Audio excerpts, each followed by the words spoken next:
लोग सियासी तौर पे नाराज भी हैं और मगर वो साथ साथ ये भी देखते हैं कि एहतजाज की जो कीमत है, जो कॉस्ट होती है प्रोटेस्ट की, वो बहुत ज़्यादा हो चुकी है। पॉलिटिकल मूवमेंट के लिए एक डिसिप्लिन चाहिए होता है, एक फिजिकल आपको ऑर्गेनाइजेशन चाहिए होती है, और वो उसके बगैर ये मोबिलाइजेशन आगे बढ़ती नहीं है। पाकिस्तान में रियासत को लोग कहते हैं कि जी कमज़ोर है, ये दहशतगर्द ये करते हैं, लेकिन रियासत है भी बड़ी मजबूत। अस्सलाम जी, वेलकम। मैं सलमान दुरानी हूँ। ख़वातीन हज़रात, आज के पॉडकास्ट में हमने बात करनी है Pakistan Tehreek Insaf as a opposition force, और आगे जाके पाकिस्तान की पॉलिटिक्स जो है उसकी शक्ल क्या होगी, इसका एनालिसिस बहुत ज़रूरी है कि इस वक्त जो बैड गवर्नेंस भी मौजूद है, महंगाई भी बढ़ती जा रही है, इस वक्त बेरोज़गारी भी बढ़ती जा रही है, कुछ भी ठीक नहीं चल रहा। लेकिन जो गैप है वो अपोजिशन, मौसर अपोजिशन फोर्स जो है उसका है, वो कहीं नज़र नहीं आती। मेरे साथ मौजूद हैं रज़ा रूमी साहब। रज़ा रूमी साहब को वेलकम करेंगे। पहला सवाल ही हम ये करते हैं और इधर से ही आगाज़ करते हैं। रूमी साहब, ये बताइएगा कि सब कुछ मौजूद है, हमें नज़र आ रहा है गवर्नमेंट उस तरह से परफॉर्म नहीं कर पा रही है, बैड गवर्नेंस है, पेट्रोल की कीमतें आप देख रहे हैं कहाँ से कहाँ चली गई हैं, और नौजवान इस वक्त जो है वो परेशान है, बेरोज़गार हैं, ब्रेन ड्रेन भी हो रहा है, ये भी एक हकीकत है। लेकिन पाकिस्तान तहरीक इंसाफ जो पहले हुआ करती थी, कभी आपने देखा है कि एहतजाज करते थे ये लोग, एहतजाज की कॉल देते थे तो फ़ौरन जो है वो एक्शन होता था, हुकूमत भी एक्टिव हो जाती थी और बड़ा मौसर, बड़ा टफ टाइम दिया करती थी पीटीआई। लेकिन पीटीआई अब हालात बदले बदले से लगते हैं। आपके ख्याल में ऐसा क्या है, पीटीआई की तंजीमी स्ट्रक्चर में कोई ऐसा इशू है कि वो परफॉर्म नहीं कर पा रही, या ये वाकई समझ लिया जाए कि ये जो गवर्नमेंट का क्रैकडाउन था ये इतना मौसर था कि इसने पीटीआई को मैनेज कर लिया? जी, बहुत अहम सवाल है। और मेरे ख्याल में तो इस जो सूरत हाल इस वक्त जो है पाकिस्तान तहरीक इंसाफ और उसकी एहतजाज के हवाले से, उसको सिर्फ ये एक हम उस तरह नहीं समझ सकते कि ये एक खौफ या थकन या फटीग का है। आंसर एक कोई नहीं है, सारे अवामिल इसमें मौजूद हैं। देखिए, गुज़श्ता 2 बरस में जिस पैमाने पर गिरफ्तारियां, मुकदमात और निगरानी और सियासी कारकुनों पर दबाव हुआ है, उसने यकीनन पीटीआई के बहुत सारे वर्कर्स में एक नफसियाती रुकावट तो पैदा की है। इसमें तो अब कोई कहने में कोई आर नहीं है। और लोग सियासी तौर पे नाराज भी हैं, और मगर वो साथ साथ ये भी देखते हैं कि एहतजाज की जो कीमत है, जो कॉस्ट होती है प्रोटेस्ट की, वो बहुत ज़्यादा हो चुकी है। ख़ास तौर पर मतवसत तबका, तुलबा और शहरी कारकुन अब सिर्फ जज्बाती अपील पर सड़कों पर निकलने से हिचकिचा रहे हैं। वो कहते हैं भाई निकल आएंगे तो क्या होगा, कोई तब्दीली आ जाएगी क्या, इलेक्शन 2024 का रिजल्ट उलट हो जाएगा, बिल्कुल भी नहीं, 2 साल हो गए अब तो, या क्या इमरान खान फौरन जेल से बाहर आ जाएंगे, ऐसा भी उनको नहीं दिखाई देता। लेकिन इसके अलावा एक और अहम पहलू जो सबसे मैं समझता हूँ जिसके ऊपर तवज्जो देने की ज़रूरत है, वो पाकिस्तान तहरीक इंसाफ की तंजीमी कमज़ोरी है। देखिए, पाकिस्तान में कामयाब स्ट्रीट पावर सिर्फ अवामी गुस्से से पैदा नहीं होती, दुनिया में कहीं, सिर्फ पाकिस्तान में नहीं। इसके लिए मकामी तंजीम साजी जो होती है, मुतहरिक कारकुन और लोकल लेवल के ऊपर कारकुनों की लीडरशिप जो है, और ओवरऑल एक वाज़े क़यादत और माली वसाइल भी चाहिए होते हैं, और एक मरबूत सियासी हिकमत अमली दरकार होती है। इस वक्त तो ये नहीं पता कि इमरान खान साहब जेल में हैं और उनकी पार्टी चला कौन रहा है। क्या उनकी हमशीरा अलीमा खान साहबा चला रही हैं, या दीगर जिनकी हमशीराएं हैं वो चला रही हैं, या बैरिस्टर गौहर चला रहे हैं, या अचकजई साहब चला रहे हैं, क्योंकि एक भानमती का कुंबा जमा हो गया हुआ है। तो अब अपनी जो ऑर्गेनाइजेशनल कोहेरेंस जो है, वो लगता है कि पीटीआई फिल वक्त खो बैठी है। कई अहम रहनुमा या तो मंजर से हटे हुए हैं या खामोश हैं, और उनके दरमियान इख्तलाफात तो आप देखते रहते हैं, सुनते रहते हैं। कभी कोई किसी के खिलाफ बात करता है, कभी कोई किसी के खिलाफ बात करता है, और उससे यकीनन जो कारकुन हैं, जो सपोर्टर्स हैं, उनका एतमाद भी मुतासर होता है। एक और जो अहम इसमें पहलू है वो है कि पाकिस्तान के अवाम मुसलसल सियासी महाजराई और अदम इस्तेकाम से कुछ थक भी गए हैं, और लोग ये जानना चाहते हैं कि भाई एहतजाज के बाद क्या होगा, क्या कोई सियासी रोड मैप मौजूद है, क्या कोई मुज़ाकराती रास्ता निकलेगा। अगर सियासी तहरीकों की मुस्तकबिल, उनका मुस्तकबिल वाजे ना हो, या कम से कम उसका तसव्वुर ना वो दें, तो सिर्फ गुस्सा जो है वो लोगों को भी सड़कों पर ला के मोबिलाइजेशन क्रिएट नहीं करता। इसलिए मौजूदा जो खामोशी है उसको मुकम्मल सियासी बेहिसी नहीं समझना चाहिए। ये ज़्यादातर थकन, खौफ, कुछ गैर यकीनी सूरत हाल और ऑपोजिशन की, पीटीआई की जो ऑर्गेनाइजेशनल इरोजन मैं से कहूँगा, वो उसका मजमुआ है। लेकिन एक इसमें एक और बहुत अहम फैक्टर है, वो ये कि मौजूदा जो निज़ाम है उसको अब जिस तरीके से इंटरनेशनल सपोर्ट मिली है, अमेरिका हो, चीन हो, सऊदी अरेबिया हो, गल्फ हो, ईरान हो, वो सब उसी के साथ काम कर रहे हैं, उसको तस्लीम कर रहे हैं और उससे बहुत असर पड़ता है। देखिए, पीटीआई की हिकमत अमली यही रही थी कि किसी तरह से इंटरनेशनल लेवल के ऊपर दुनिया को बताया जाए कि ये निज़ाम पाकिस्तान में जो है जमहूरियत के ख़िलाफ़ जा रहा है, इंसानी हकूक़ को मुतासर कर रहा है या उनको सलब कर रहा है। तो अब ऐसा भी नहीं हुआ।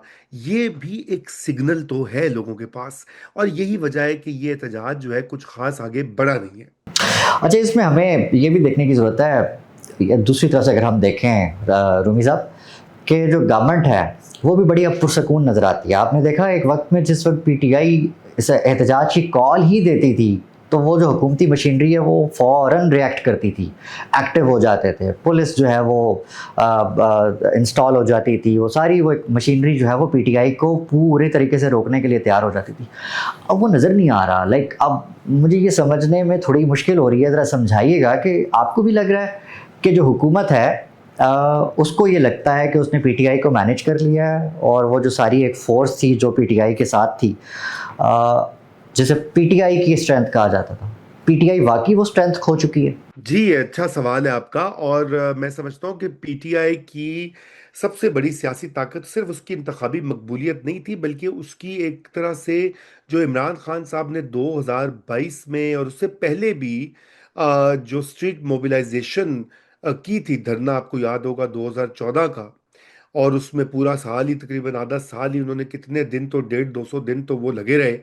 और फिर 2022 और 2023 9 मई तक जो सारे के सारे लोग, उनके वर्कर्स जो है मुतहरिक हो जाते थे, सोशल मीडिया अलग चलता था और खुद कुछ इदारों के अंदर, रियासती ब्यूरोक्रेसी के अंदर, कुछ और तो हसास इदारों के अंदर, मीडिया के अंदर, वो लोग मुतहरिक हो जाते थे, क्योंकि वो ये ख्याल होता था कि जी कुछ ना कुछ होने वाला है। और फिर साथ में रियासत भी मुतहरिक हो जाती थी, वो कहती थी अच्छा ठीक है, अभी हम आपको मजा चखाते हैं। अब मई 2023 के बाद जो है हालात काफी बुनियादी तौर पे बदल गए हैं। रियासत ने सिर्फ क्यादत को निशाना नहीं बनाया, बल्कि पार्टी के पूरा जो एक ऑर्गेनाइजेशनल इकोसिस्टम है उसको भी तोड़ने की कोशिश की है। तो यही वजह है कि आज पीटीआई के पास पब्लिक सिंपैथी तो है बहुत सारे लोगों की, मगर वो उसको मौसर जमीनी ताकत में तब्दील करने से कासिर है। और इधर एक अहम फर्क हमें ये भी समझना ज़रूरी है कि डिजिटल मीडिया और उस पे जो सपोर्ट दिखाई देती है और जो हकीकी स्ट्रीट के ऊपर जो प्रोटेस्ट होती है, वो एक चीज़ नहीं होती, वो दो अलग दुनियाएं हैं, वो दो अलग जिसे कहना चाहिए फैसेट्स हैं प्रोटेस्ट के। सोशल मीडिया पे नैरेटिव डोमिनेंस, जिसे अंग्रेजी में कहा जाता है, वो अपनी जगह अहम है, जैसे कि अभी पीटीआई ने काफ़ी हद तक दिखाया भी है। लेकिन सस्टेन्ड पॉलिटिकल मूवमेंट के लिए एक डिसिप्लिन चाहिए होता है, एक फिजिकल आपको ऑर्गेनाइजेशन चाहिए होती है, और वो उसके बगैर ये मोबिलाइजेशन आगे बढ़ती नहीं है। और फिर जैसे मैंने आपको पहले भी कहा है कि रियासत भी बहुत पुरएतमाद अब दिखाई देती है। मतलब कहाँ 2022-23 वाला मामला है और कहाँ 2026। तो पीटीआई की भी वो डिसरप्टिव कैपेसिटी वैसी नहीं रही। और जो इसलिए आप देखिए कि बहुत ज़्यादा उस तरह के एग्रेसिव क्रैकडाउन नहीं हो रहे जैसे कि पहले हमने देखे हैं। लेकिन जो लोग, कारकुन और सपोर्टर खुद ही ज़रा पीछे हटे हुए हैं। लेकिन ये साथ में मैं दोहरा दूं बात कि पीटीआई अभी भी एक बहुत बड़ी सियासी हकीकत है, और ख़ुसूसन शहरी वोटर्स और नौजवानों में उसका बड़ा असर है। और इसका यह मतलब नहीं है कि वो बिल्कुल पीटीआई ख़त्म हो गई, जैसे बड़े दावे किए जाते हैं कि जी अब तो इररेलेवेंट होगी। वो बिल्कुल रेलेवेंट है, मगर वो पीटीआई के अंदर जो कमज़ोरियां हैं वो बदकिस्मती से वहीं पे कायम है, और उन्होंने ही पीटीआई का केस कमज़ोर किया है। अब नई क़यादत हो, नया तंजीमी ढांचा हो, एक सियासी हिकमत अमली, जैसे मैंने कहा, मजबूत हर लेवल के ऊपर, नेशनल लेवल पे आपने क्या करना है, सूबाई लेवल पे क्या करना है, लोकल पे क्या करना है, डायलॉग किससे करना है, डायलॉग का रास्ता भी खुला रखना है। पार्लियामेंट, सूबाई असम्बलियाँ मौजूद है, तो उसमें भी कोई इस वक्त एक ऑर्गेनाइज स्ट्रेटजी नहीं है।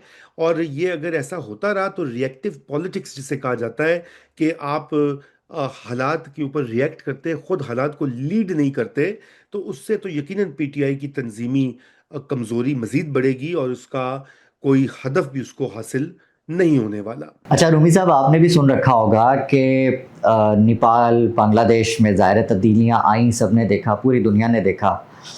पिछले दिनों इंडिया के अंदर एक जज साहब हैं, उन्होंने नौजवान जो सोशल मीडिया के ऊपर तनकीद करते थे सिस्टम के ऊपर और जो हुकूमती उमूर हैं उनके ऊपर, तो उनको कॉकरोच जो है वो कह दिया।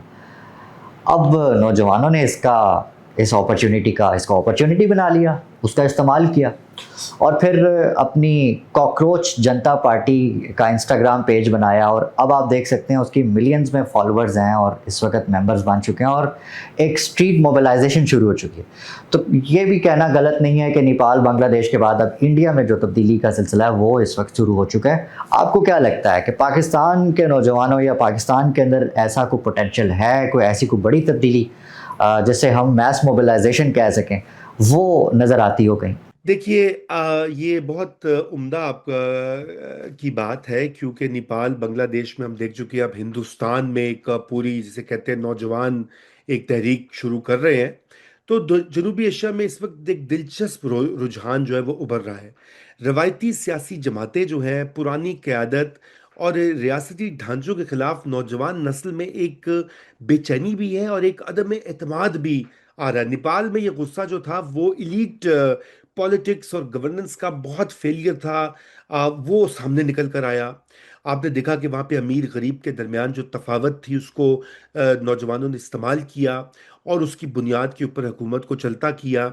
और बांग्लादेश में नौजवानों ने यही जो हसीना वाजिद की जो अथॉरिटेरियन एक आमराना मिजाज जो था, और आमराना तर्ज हुकूमत था, और माशी दबाव भी, बेरोजगारी वगैरह, उसके खिलाफ एक रद्द अमल दिया।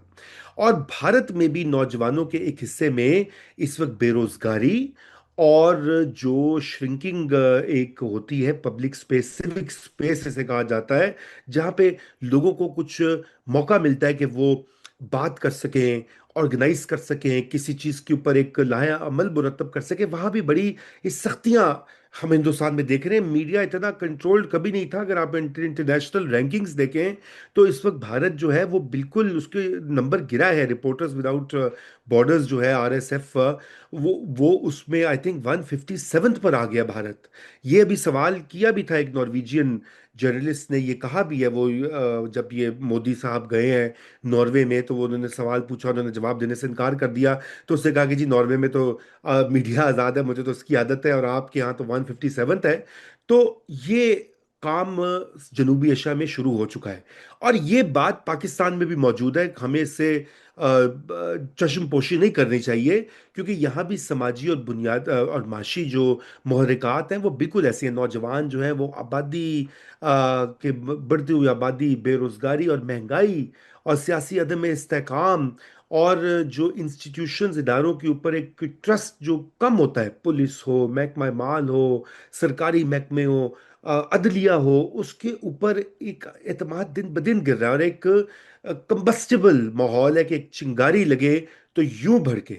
मगर पाकिस्तान में कुछ हालात फर्क भी हैं।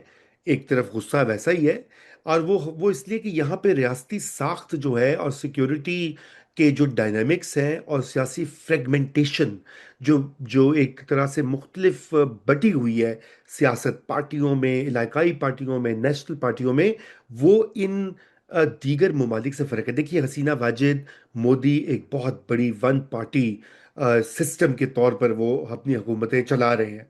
तो पाकिस्तान में तो वो बात दुरुस्त है कि इस वक्त एक हाइब्रिड सिस्टम है, लेकिन उसमें पीपल्स पार्टी भी है, उसमें एमक्यूएम भी है, कराची को और हैदराबाद को की नुमाइंदा है। इनडायरेक्टली जेयूआई भी है, पीटीआई के पास एक पूरा सूबा भी मौजूद है। पीटीआई सड़कों पे वो बड़के भी मारती है, लेकिन साथ में एक सूबे की पूरी गवर्नेंस और अरबों रुपए का बजट और वो सब कुछ भी है। तो पाकिस्तान में शायद अगर ये कोई नौजवानों की मोबिलाइजेशन होगी तो वो किसी रवायती सियासत के जरिए नहीं होगी। ये जो रवायती पार्टियां हैं बेशमूल पीटीआई, वो उसके तहत नहीं होगी। मेरा ये जाती ख्याल है, हो सकता है मैं गलत हूं। अम, बल्कि वो मुद्दा या इशू बेस्ड होगी और डिजिटल मीडिया उसमें एक रोल अदा करेगा। अ, लेकिन जो इशू इस वक्त हैं, माहौलियात का, गवर्नेंस का, बेरोजगारी का, माशी महंगाई का, तो उसमें अ, अ, ये लोकल सतह के ऊपर होगा। अब ये क्या नेशनल एक मूवमेंट में टर्न होता है जैसे कि इन ममालिक में हो रहा है जनूबी एशिया में, ये मुश्किल है कहना, और शायद मुमकिन फिलहाल नहीं है।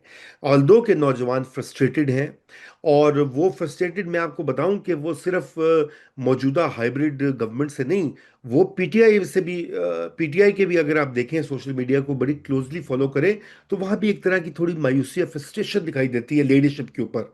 और लीडरशिप सिर्फ इमरान खान नहीं, बाकी भी जो लोग उनके हैं, वो ये कहते हैं जी अच्छा, वो जो एक्सट्रीम है वो कहते हैं जी ये तो कुछ भी नहीं करे, तो मिले हुए हैं, ये तो वैसे हैं तो वैसे हैं।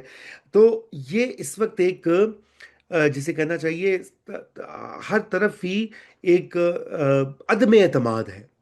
अब क्या वो मोबिलाइजेशन में बनता है, क्या वो एक मजबूत सियासी तहरीक में बदलता है, ये बहुत मुश्किल है कहना, मुझे नहीं दिखाई देता टू बी ऑनेस्ट फिलहाल। अच्छा, पाकिस्तान में एक और अहम फैक्ट जो कि कहना पड़ेगा, वो ये कि पाकिस्तान में रियासत को लोग कहते हैं कि जी कमज़ोर है, ये दहशतगर्द ये करते हैं, लेकिन रियासत है भी बड़ी मजबूत। आज के पॉडकास्ट का वक्त ख़त्म हुआ। आपका बहुत शुक्रिया रूमी साहब, आपने हमें टाइम दिया, बहुत बहुत शुक्रिया, and thank you very much for watching.